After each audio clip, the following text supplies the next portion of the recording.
I'm sure mga Mami Mars ko, meron pa kayong apple dyan tira nung New Year. Gawin na nating apple crumble yan kesa naman mabulok yan dyan sa ref nyo. For sure, magugustuhan to ng mga bagets nyo. At definitely, magugustuhan mo rin. Sobrang simple lang niyang gawin. Anyway, hello mga Mami Mars ko. It's Mami Dian. Nung mga nakaraang bagong taon, ako madalas kaming naiistakan talaga ng apple. Kasi naman mga Mami Mars ko, ultimo ako, hindi naman din talaga ganun kahilig ngumata-ngata ng apple.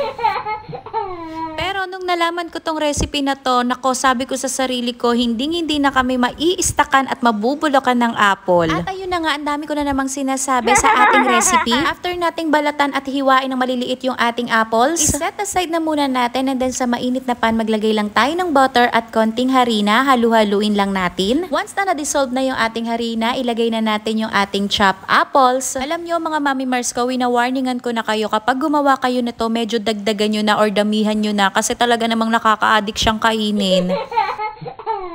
As in, ang sarap nitong gawing dessert. Masarap din siyang imerienda. Tapos halu-haluin lang natin yan mga Mami Mars ko, and then mag-add na tayo ng cinnamon at konting asukal. Sa sugar naman, depende naman sa tamis na gusto nyo. At pwede na rin kayong hindi mag-add ng sugar dyan dahil meron namang natural sweetness ang ating apple. Ayan, at konting halu-halu lang. Okay na yan, at patayin na natin yung apoy. Ngayon naman, ilalagay ko naman siya sa ating baking pan. Sa puntong ito mga Mami Mars ko, actually pwede na natin kainin ng ganyan yan. Ang sarap-sarap talaga niyan. Yung hindi ka naman mahilig sa apple, pero pag ito kinain mo, mapapamore ka talaga. Ay, wow.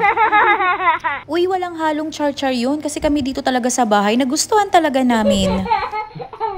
After ko nga yung ilagay sa baking pan, ayan, sinet aside ko muna. Gagawin na natin yung para sa toppings. Meron tayong kalahating cup ng harina. Maglagay din tayo ng sugar. Depende kung gaano kadami yung ilalagay nyo. Or depende sa tamis na gusto nyo. And then maglagay din tayo ng butter. At dahil matigas-tigas pa ang ating butter, kailangan talaga matigas mga Mami Mars ko. Hindi kinaya ng ating tinidor. At ayan na, kinamay-kamay ko na siya.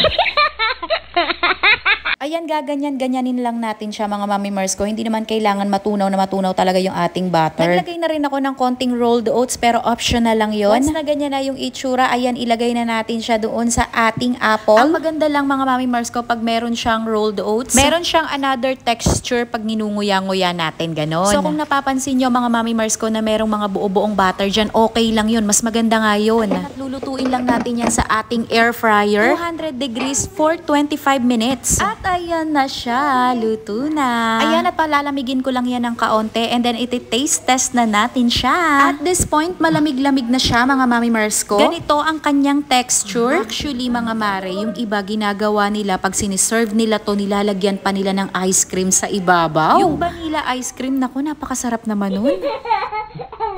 At ito na, taste test na tayo. Hay nako mga Mami Mars ko, alam nyo, kayang-kaya kong ubusin tong lahat. Ayun, basta gumawa ka na nito. Magugustuhan talaga to ng mga bagets mo, at ikaw din magugustuhan mo. Basta, sinabi ko na sa'yo, nakaka-addict to.